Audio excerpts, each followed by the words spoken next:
Alguém sabe? Quem foi que escreveu a Bíblia? Quem é que sabe? Quem é que tem alguma informação sobre a palavra de Deus que gostaria de falar? Ninguém?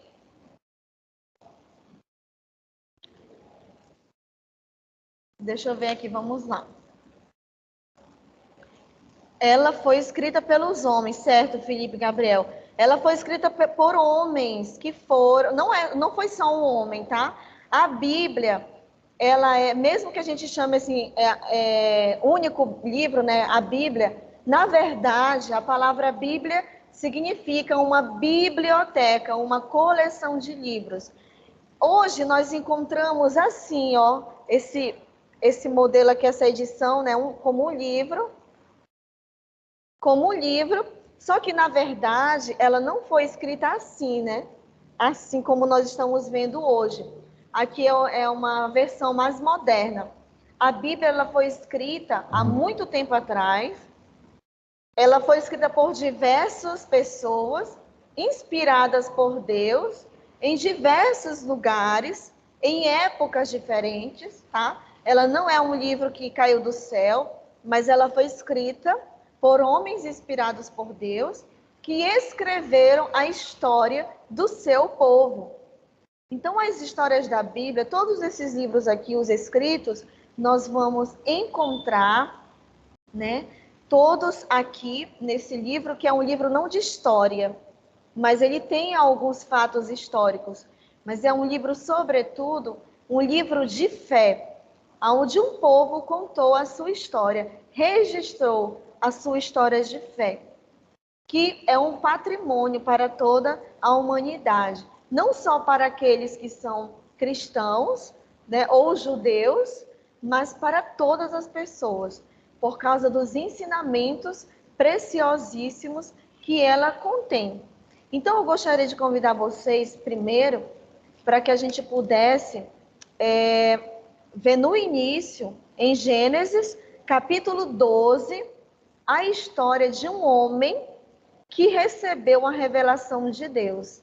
A partir dele, nós começamos a história da salvação, a partir desse homem, que é chamado na Bíblia um homem de fé, amigo de Deus, lá no capítulo 12 de Gênesis.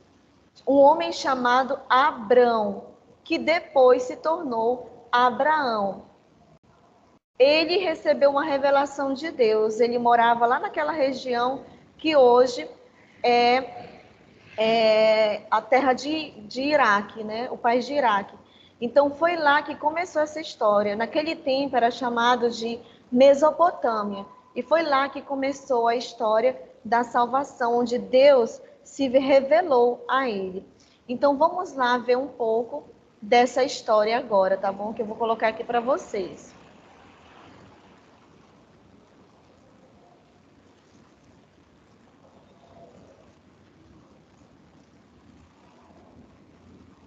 O Senhor disse a Abrão: Sai-te da tua terra e da tua parentela e da casa de teu pai, para a terra que eu te mostrarei. Quando saiu de Ur dos Caldeus em direção para Canaã, o patriarca precisou passar por toda a extensão do crescente fértil. Subiu o curso do rio Eufrates até Harã, num trajeto de 1.600 quilômetros. Harã era um grande centro comercial da Mesopotâmia. Seguindo seu caminho, Abrão parou em Siquém, onde construiu um altar ao Senhor e o adorou. E passou Abrão por aquela terra até o lugar de Siquém, até ao carvalho de Moré, e estavam então os cananeus na terra. E apareceu o Senhor a Abrão e disse: A tua semente darei esta terra. E edificou ali um altar ao Senhor que lhe aparecera. Logo depois foi para Betel e adorou ao Senhor novamente. E moveu-se dali para a montanha à banda do oriente, de Betel, e armou a sua tenda e edificou ali um altar ao Senhor e invocou o nome do Senhor. Depois, caminhou Abrão dali, seguindo ainda para a banda do sul. Por falta de alimentos, Abrão decidiu descer para o Egito. E havia fome naquela terra. E desceu Abrão ao Egito para peregrinar ali, porquanto a fome era grande na terra. Depois regressou novamente a Betel. Subiu, pois, Abrão do Egito para a banda do sul, ele e sua mulher e tudo o que tinha, e com ele Ló. E ia Abrão muito rico em gado, em prata e ouro, e fez as suas jornadas do sul até Betel, até ao lugar onde ao princípio estivera a sua tenda, entre Betel e Ai.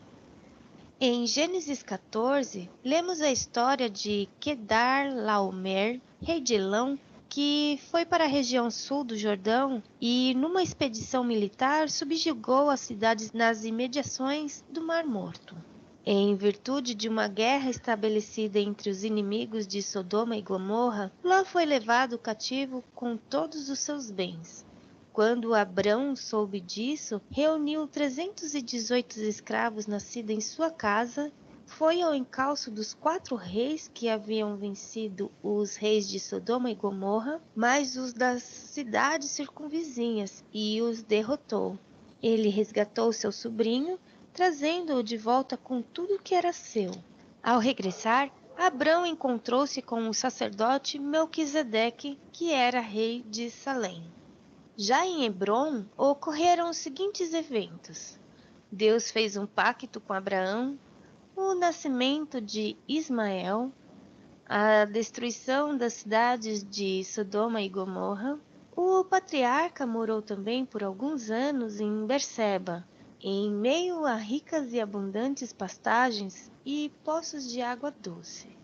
De lá se dirigiu para o monte Moriá, na qual o Senhor Deus colocou à prova. Abraão deveria sacrificar seu filho Isaque a Deus, sendo mais uma vez exemplo de fé e obediência para nós até os dias de hoje. Foi provado e aprovado pelo Altíssimo.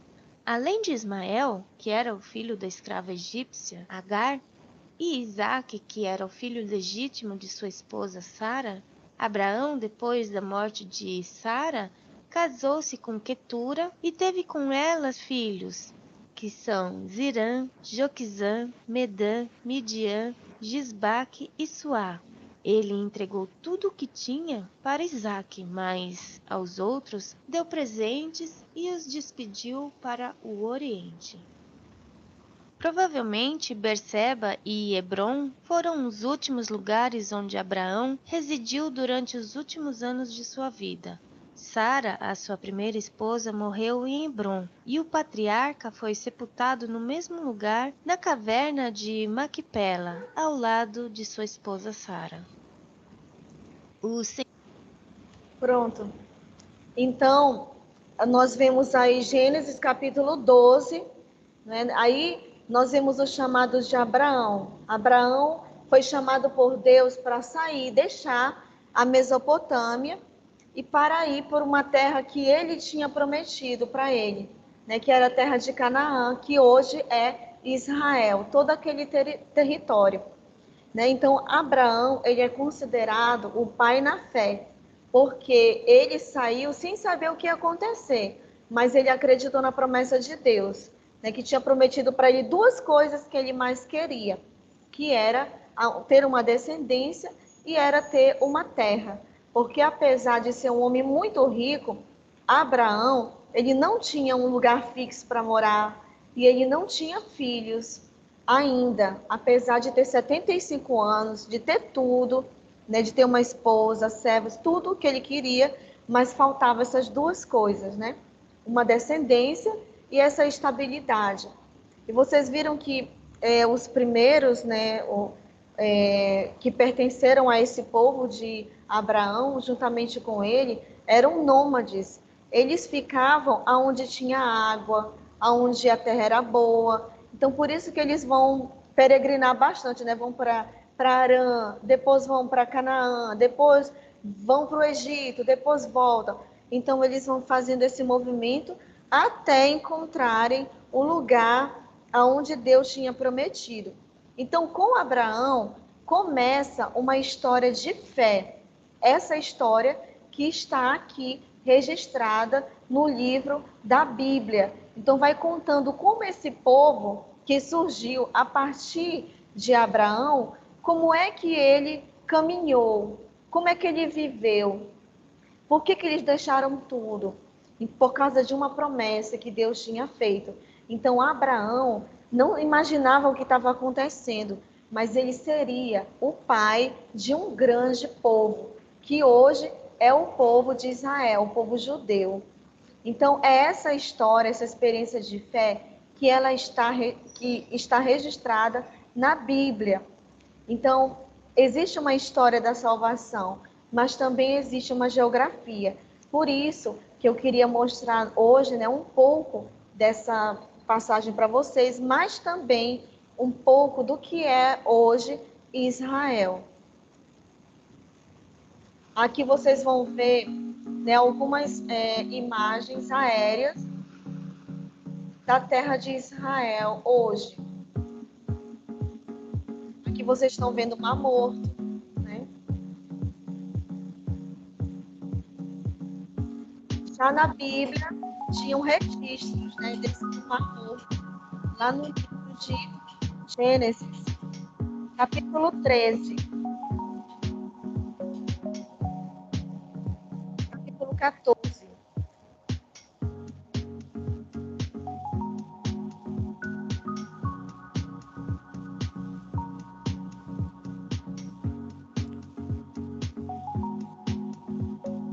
Todo esse país que a gente está contemplando foi aqui, né, que foi escrita a palavra de Deus na Bíblia. Recentemente, foi encontrado aqui perto do Mar Morto, nas cavernas, escritos na Bíblia.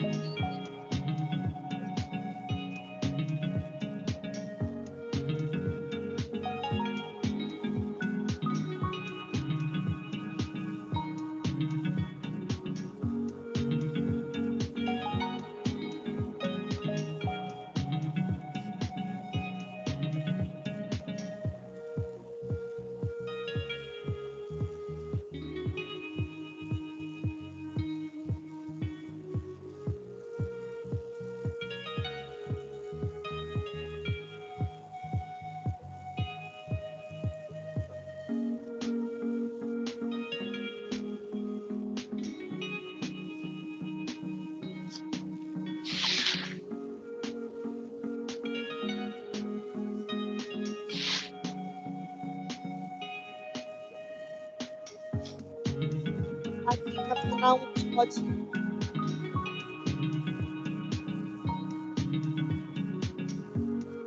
Aqui em Cafarnaum, hoje é um sítio arqueológico. Aqui Jesus viveu alguns anos na casa de Pedro.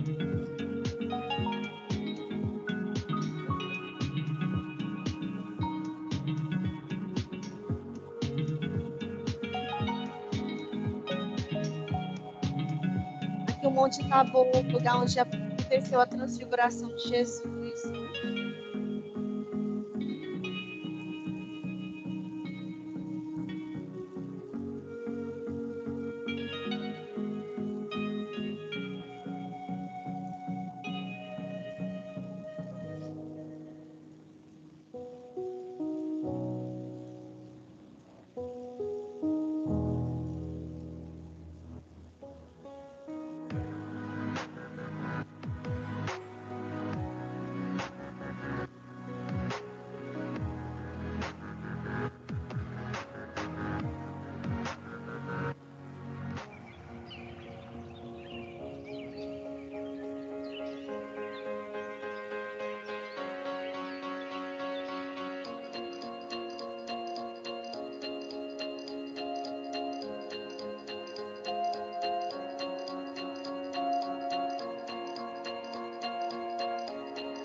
Então, aqui a gente viu um pouco, né, por cima, né, imagens aéreas, a terra de Israel, que foi aonde foi escrita a Bíblia e aonde se desenvolveram os acontecimentos que lá nós encontramos. Então, eu gostaria agora de mostrar um pouco para vocês algumas noções da Bíblia, para que vocês possam conseguir encontrar, localizar na casa de vocês, na leitura pessoal de vocês, aqui, trechos bíblicos, trechos da Bíblia, tá bom? Então, como é que nós podemos consultar a Bíblia? Existem muitas edições da Bíblia e em múltiplas línguas e diferentes formatos, tá bom? Um deles é esse aqui que eu mostrei para vocês. Vocês estão vendo aqui as imagens? Eu espero que sim, que eu estou compartilhando. Então, como é que nós podemos encontrar um determinado texto bíblico? Para qualquer pessoa, em qualquer língua, em qualquer edição da Bíblia, pudesse consultá-la e citá-la de forma eficaz, foi criado um código universal. Então, a Bíblia, a gente não encontra uma passagem nela dizendo a página, mas a gente vai seguindo, vai aprendendo a decodificar aqui esse código universal. Esse código, ele aplica-se a qualquer edição da Bíblia e ele tem como base três noções essenciais, que é o livro, o capítulo e o versículo. A Bíblia, ela tem 73 livros e cada um tem um nome que é abreviado a uma sigla. O capítulo, é a divisão de cada capítulo da Bíblia, tá bom? Ele é dividido em um número variável de capítulos de acordo com a estrutura do texto. E o versículo, cada capítulo é dividido em pequenas seções chamadas versículos. Esta divisão, ela é universal e aplica-se a todas as Bíblias do mundo, independentemente da edição, da língua ou mesmo da confissão religiosa. É um código que a gente obedece no mundo inteiro. E isso facilita muito a leitura da Bíblia. Então, isso aqui se chama uma citação. Então, vamos ver aqui como encontrar uma citação. Aqui, o livro a gente vai encontrar só a abreviatura. Depois o número do capítulo e depois o versículo, após a vírgula. Duas primeiras consoantes do nome do livro ou duas primeiras letras, se começar por vogal, na maioria dos casos, que é a citação, né? E a pontuação, também é importante a gente compreender o que significa pontuação na Bíblia. O que significa esse hífen? Significa até. O ponto significa e. E a vírgula separa capítulos e versículos. Então, vamos aqui. Criar e ler citações. Essa primeira aqui, como é que a gente lê a citação? Marcos, né? Evangelho essa primeira aqui é Marcos. Aqui está dizendo, Evangelho de Mateus, mas é Marcos, tá bom? Tem um pequeno erro aqui no slide. Aqui, MC significa Marcos, é Evangelho de Marcos, capítulo 23, versículo 2. A segunda citação, livro do Gênesis, capítulo 1, versículos de 4 a 17, ou até 17. Aqui, vamos lá, o livro embaixo aqui, Êxodo, livro do Êxodo, capítulo 1, versículos de 12 e versículo 17. Aqui tem um pouco diferente, né? Quer dizer que a gente vai no livro do Êxodo, capítulo 1, versículo 12, e depois pula para o 17. Aqui é outra citação, 1 Coríntios, que é C-O-R, capítulo 1 ao capítulo 3. Então, esse daqui são exemplos, né, de citações. Primeiro a gente vai localizar o livro da Bíblia, depois a gente localiza o capítulo, que é o número grande, e depois localiza os versículos, que são os números pequenos. Por exemplo, aqui, esse livro aqui, quem poderia ler para mim essa citação aqui? Alguém saberia ler para mim?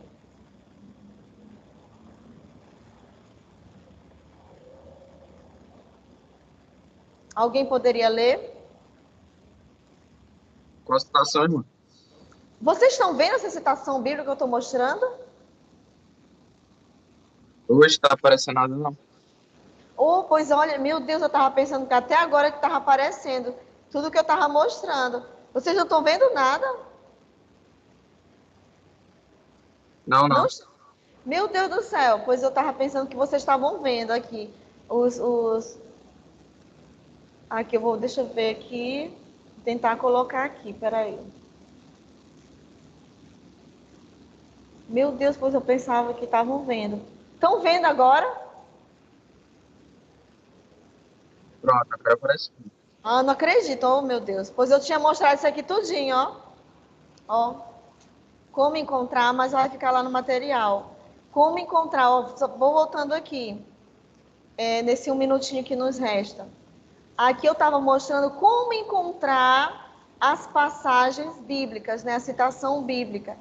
Né? Disse que para encontrar na Bíblia os textos sagrados, a gente vai seguindo um código universal, que é formado pelo livro, capítulo e versículo. Tá? Aqui a gente encontra que é a citação bíblica. Aqui, ó. Como ler, eu estava mostrando como ler as citações bíblicas, como procurar o texto bíblico nas citações, que é primeiro localizar o livro, o capítulo e o versículo. E aqui um exemplo que eu estava dando, né? Como é que se lê essa citação aqui? Que é o CR, né? Que é o primeiro livro das Crônicas, capítulo 8, versículos de 1 a 15.